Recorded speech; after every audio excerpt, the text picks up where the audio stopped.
Welcome to another episode of Tea with HRT, where we talk about the people side of businesses and the challenges that come along with it. May is Mental Health Awareness Month, and in this episode, we talk about something that has become increasingly important for leaders and business owners, and that's how to support working parents. So today we're joined by my friend Liz Reitman from Other Parents Like Me, and I'm really excited for this one, Liz. Can you share a little bit about yourself and the work that you're doing with Other Parents Like Me? Yeah, so thank you guys for having me. And it's fun because Allie and I know each other from a long time ago. My roots were that I am the founder of a marketing agency in New York City that I've had for 28 years, and that's how we originally met. But through my personal experience and my seeing like the lack of support in a whole, I started with my co-founder, Casey, a company called Other Parents Like Me. And essentially, this is online peer support for parents and caregivers that have kids struggling with mental health challenges. And that really is a wide swath, right? It could be depression, ADHD, substance use disorder, disorders, cutting. I mean, it's quite the range. Um, and really, I started this with her when I saw my son change. When he was in high school, he got into the prestigious High School of LaGuardia, High School of the Performing Arts, and it was really high pressure because you're getting a dual degree. It's music and it was a full-time school. And he chose to go there. I did not push him. I feel like I need to preface it with that, right? Because definitely one of those parents that was, like you got to do this, you got to do this. But like I never pushed him on that. It was really his choice, but he really caved.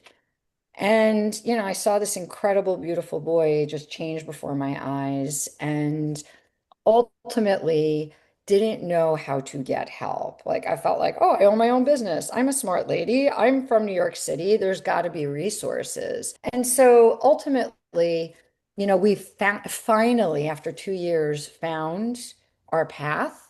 We found a therapist that like sort of explained like how to, help our son or support him.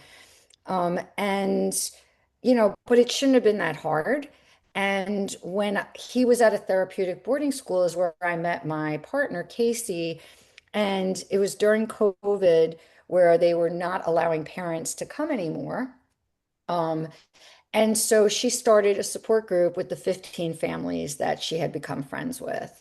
Mm. And that quickly grew to 350 families in less than a Wow. year. Wow. Yeah. And I'm sorry if this is long-winded. It's sort of you Very need good. the background because it's like sort of out of nowhere in some ways, like especially for people who know me as a marketing person, like what are you doing with other parents like me? But I didn't want to go to these online support groups. She was like constantly like, you should come, you should come. And I was like such the New Yorker, right? Like I'm busy. This Mm. is my son's problem. I'm already in therapy. Why do I need another thing to do? And she was incredibly tenacious. And the first meeting I went to, I was like so stunned because somebody shared a story that was identical to my experience. And then I saw all 30 heads doing this. And it really took my breath away. It's so strange. Like, I guess misery likes company, or there was just so much comfort in immediately knowing that these people were having the same experiences and trying to figure out how to navigate uh, things that are really scary.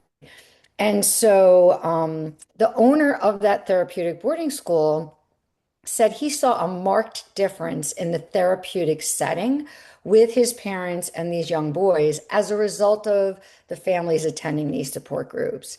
And Wow. so that really was like an aha moment because I knew how I felt personally, but then we sort of had like evidence, right? And maybe it was more, just anecdotal, but here's a gentleman that's been running this, therapeutic program for almost 20 years and was seeing a change. And so Casey came to me and said, "Do you think we can make this a business? You've run a business." So I put my marketing hat on and I did like a marketing audit and analysis. Would people come? And that's sort of how it began in 2022. We just decided to go for it. Well, we're really happy that you did because we have a lot to talk about today. Okay, yay. Before we get into the workplace side of things, for people who aren't in it right now, right? So, Mm. what does mental health actually look like for working parents day to day?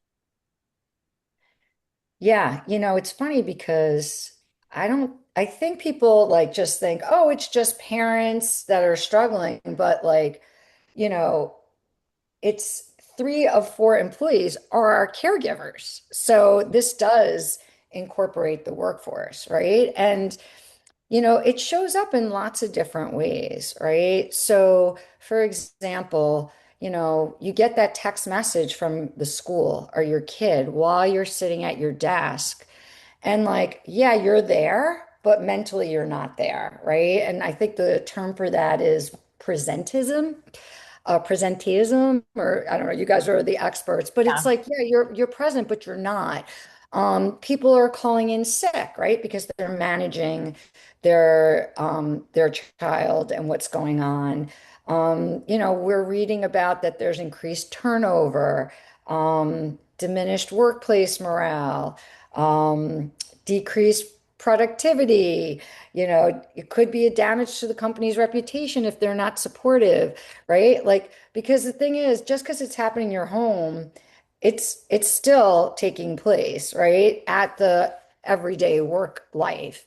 And, a lot of the things that we're seeing is that like 1 in 2 females, I'm just looking at my data here, have cut back or quit their jobs entirely due to Mhm. caregiving responsibilities. And I was reading a study that said in 2023, 69% of absences were related to mental health.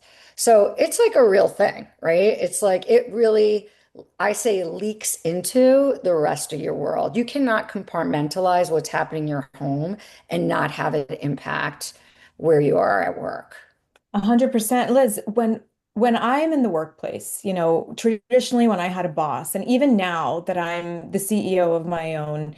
agency, just like you are, um, we carry so much into that workplace, right? And there's a visibility to us.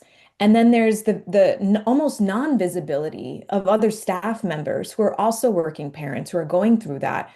And I think that the challenge is the more visible you are, the more you amplify your emotions onto other people. And there are Mhm. days where I do get the text message and the phone calls and the emails and the doctor phone calls and the pharmacy phone calls, like all of them are Mhm. pinging you.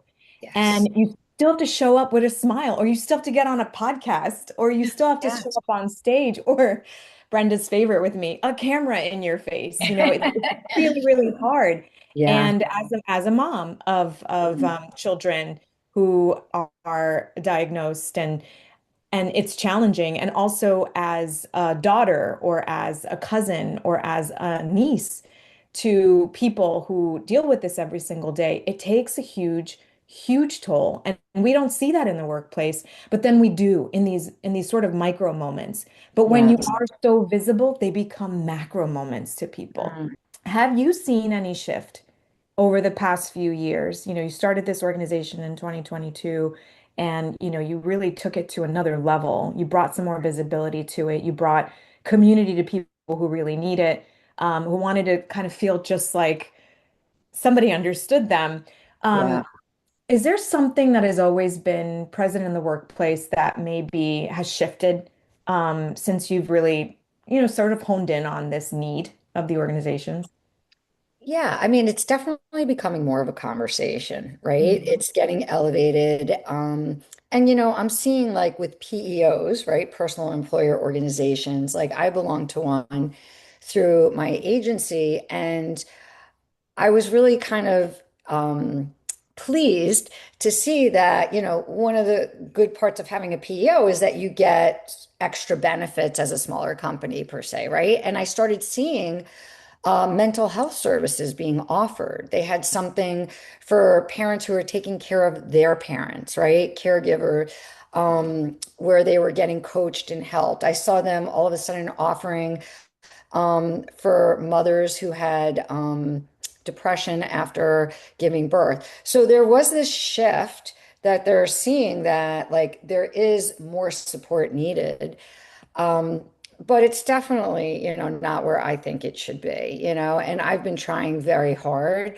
We initially started the business thinking, oh my God, everybody's going to need this. We're going to blow up in a second, right? And we really marketed to the B2C community, thinking parents would sign up.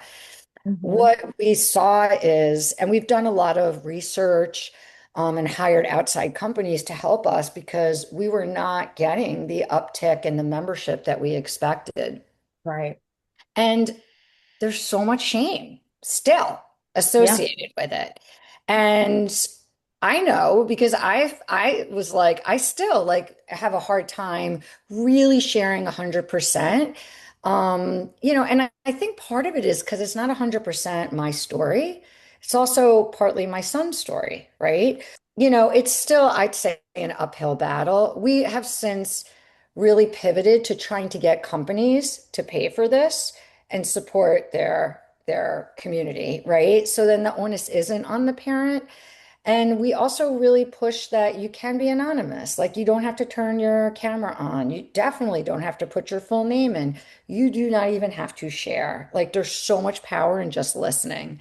Mhm. But there are some companies that are, leaning in and understanding the value, but I don't know. I don't feel like it's moving Yeah. fast enough.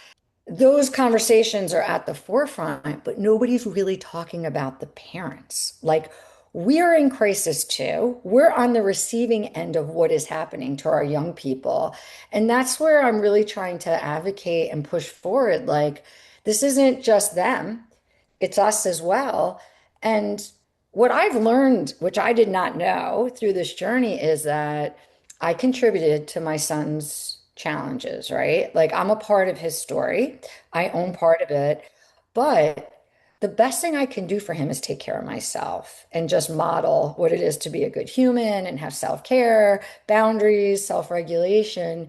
And in the end, that will help him. And so parents really are part of the solution. The caregiver is like the more we help ourselves, the more we actually do impact the family. We can be part of the solution. So that's like my message. That's where I like, get very excited about it because it's like, there's so much positivity that can come from this. It really can. Thank you for sharing that too, because sometimes leaders need to figure out a way to support those parents in the workspace, but Mhm. also those employees in the Yeah. workspace as well. So, what's your message to the leaders now, specifically, right? Like the HR department, the organization, if they can support it, if they can't, but like, can we get a message out to that leadership group right now? Yeah, I mean, it's like in the end, you're gonna help your company, right? Like, because we're all human. Everybody's I mean, really, we're all challenged with something. But the fact that majority of your workforce are probably caregivers, in the end, you're like going to help your business because Right. you're going to get more productive people that are more regulated. We have one of our meetings is at lunchtime specifically to Mm, support. And it's like what we've heard from parents that attend that is, you're in the work mode, you're doing your thing, but like, and maybe it's still a good day, but you take that hour for yourself, that lunch break where you have employers, leaders that support that. And it's like a reset. And we mhm. all know, right? Like now there's all this conversation about longevity. And I think all the business leaders I've met were very much into our health and, Yeah. and meditation and journaling. And this is like, but this should be part of it, right? And it gives a parent an opportunity. It's not to vent, it's a chance to listen, to hear shared experiences and how somebody handled that situation. Right. And we start every one of our meetings with a meditation. So it really helps you, get into the mindset. And then we end all our meetings 5 minutes early, so you get a time, to like get yourself back into the mode. But to me, it's like it would be a gift to offer this as a leader to your employees. Yeah, I agree. So many good things. I'm just listening. Yeah. So when you look at how companies are approaching support for working parents right now, Mm, I guess you kind of touched upon it a little, but is there a disconnect between what companies are offering and what parents actually need? mm. I mean, I'm not an expert on that, to be honest. There's so many different levels. We've seen certain companies that are really leaning into the mental health of their employees, and then there are others that don't support it, right? Like, or are not getting involved.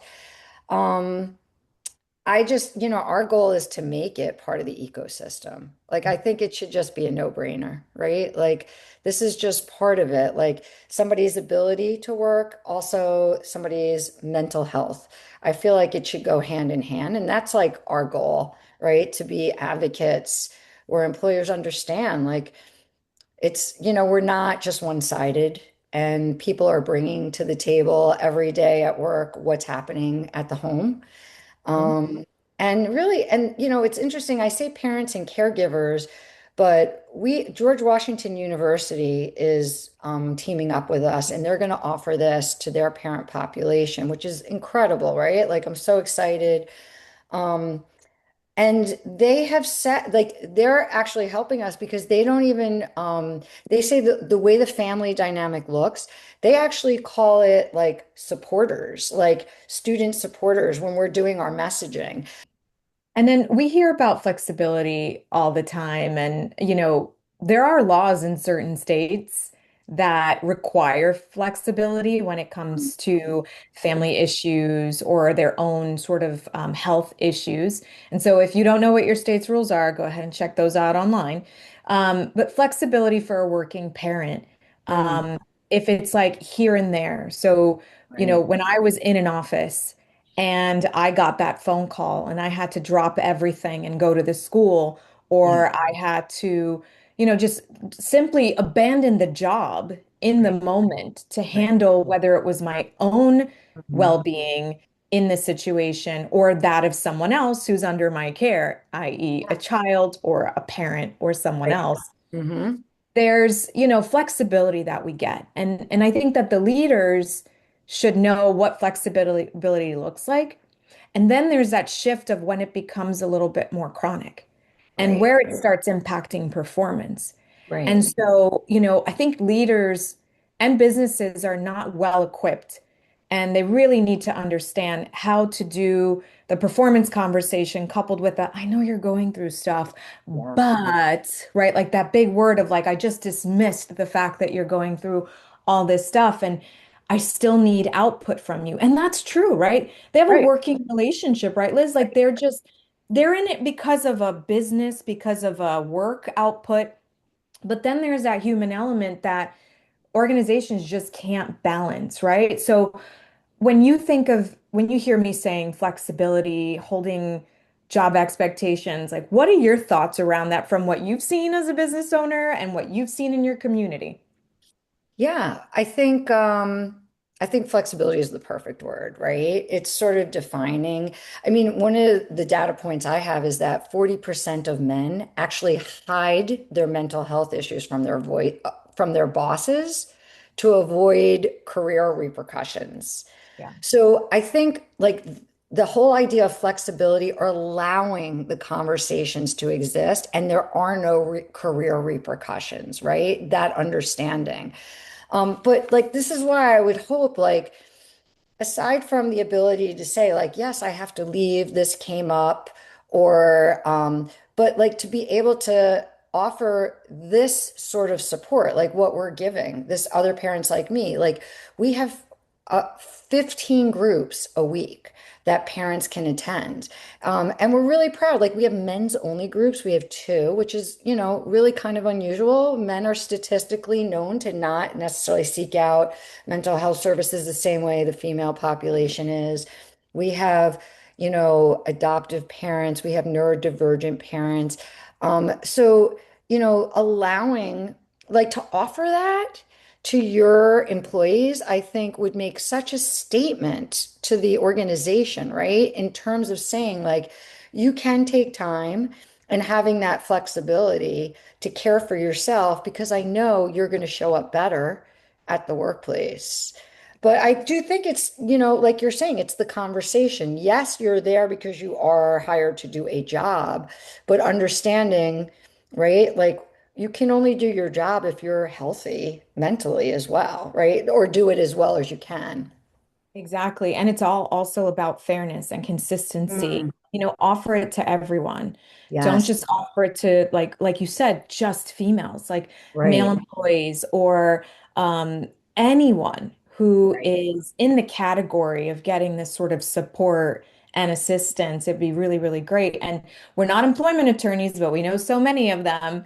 Yeah. But we are an HR department, and we usually get these sort of like conversations around, well, this person shared with me what they're struggling with, or, I don't know what to do. And when those conversations happen in a silo and they don't get to HR, then it is like detrimental to not allow people to have these sort of like accommodations or support systems. And so I urge anyone who's listening, who's a business owner or understands that there's certain conversations happening in different groups, that you plug in your HR, you you plug in that employment attorney to make sure that you're giving everyone a chance to better their performance and to sort of amplify that support and also share with others that the support is available to them, right? Yeah. Um, so any sort of like tips where leaders or HR teams specifically like us could start supporting parents more intentionally, right? So it's call you all up and say, we've got this. We'd love to work with you, but how else can we kind of like get your support as HR folks or as business leaders? Maybe putting it in your handbooks, like, the consistency, the messaging, making it part of the culture, that it's understandable that like your mental health is important and we support it and we have flexibility. And here are some sources. You were saying like, as an HR person, somebody may come to you and you don't know what to say per se. And like, I think that's a hard position to be in, and maybe there's a lot of fear because what we try to lean into is like you actually shouldn't give advice because we don't know what's right for one person versus another. And I think there's a lot of fear around that. And that's why I love what we're offering is this peer support because this is we have two peer parents that are trained bi-monthly on our team. So we are just parents. We are not therapists. We're not experts, but they're trained in how to lead a safe, supportive environment where people get to share, but they're not giving advice. And those peer parents that lead the groups have to have the same lived experience of that group. So, like when we're setting up George Washington for their parent support group, our parents that are leading that group have to have young adults in college or Mm. having just graduated, right? It wouldn't make sense if I have a preschooler to lead that. Yes, I did go to college, Right. but still, right? Like their experiences are going to be like being an empty nester. How do I know what my child's grades are? Like, it's a whole different conversation. And so I feel like maybe there's a little bit of fear too with the HR department because they're holding something that feels really big, but you don't know where to send somebody, right? Or what the advice should be. And that's why, you know, I think like the handbooks should have like here's where you go to for these types of support. And you make it part of the culture. And I agree wholeheartedly. We do a training, leadership training, and we remind managers that their job is not to solve someone's Exactly. mental health issues. Like managers are so well intentioned, so Hmm. well intentioned. Someone comes to them with a problem and they want to solve it. And Exactly. we remind them, right, Brenda? We remind them it's not your job to solve something that's happening at home. Your job is to point them in the direction of the resources, right? So, for someone listening who is a working parent, what would you want them to feel after hearing this episode? I mean, you're not alone. right? That is our biggest message is like, that was my shock. Like, Right. I had great friends in my life, but they were not having that same experience. And I thought it was only me. And, what I've been really trying to push, and we do a newsletter every week. And my last one was like, asking for testimonials. Like, can you share your experience? Because you are going to help somebody else. There's so much power in your story. And I think people don't realize how many people are struck. I mean, really, we're human, right? Like, there's no such thing as perfect, in my opinion. And there's a lot to navigate as a parent. And it's all new, too, right? Like, I didn't grow up with a cell phone. And, so this is like, we're just constantly trying to figure it out. And there's so much power in having community and having a place to go where you can hear other people share their experiences, how they handled it. But that's my message is like, you are not alone. We're all trying to figure it out. Yeah. So let's do it together, right? Yes. Yes. Liz, thank you so much for joining us. This is a very, very important conversation for our listeners to hear, for people beyond our listeners to Mhm. hear.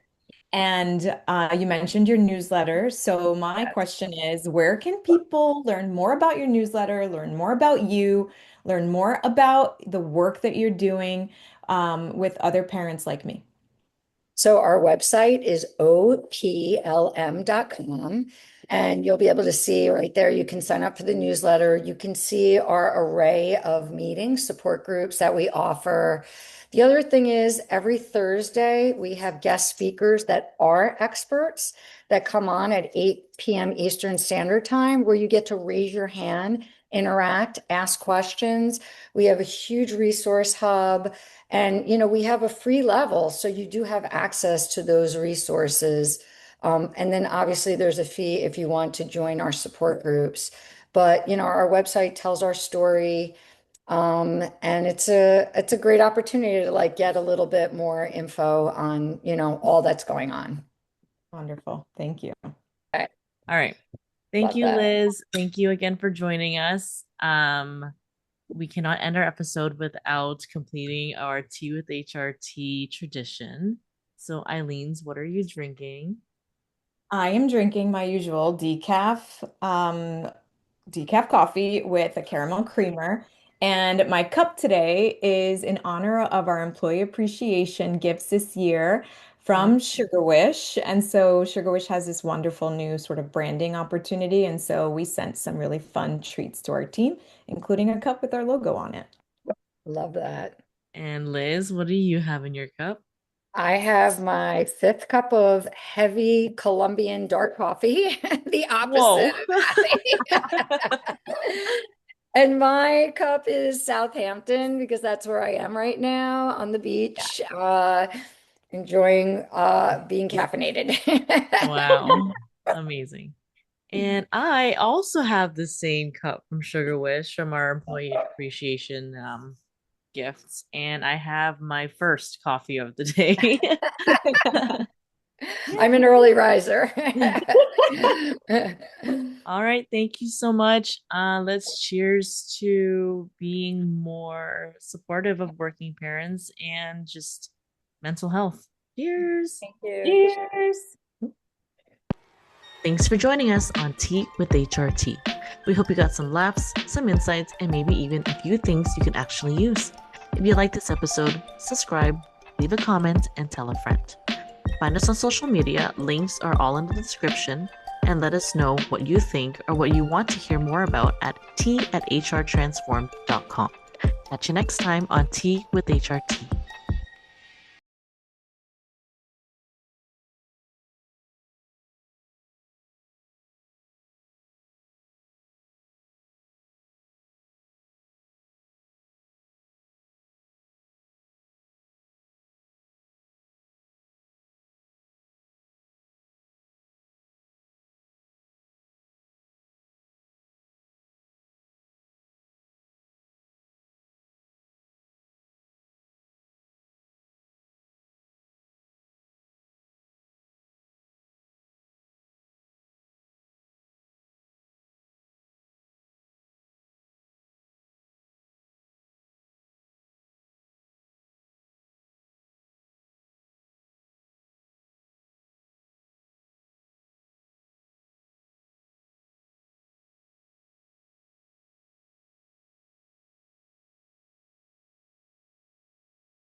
Thanks for joining us on Tea with HRT.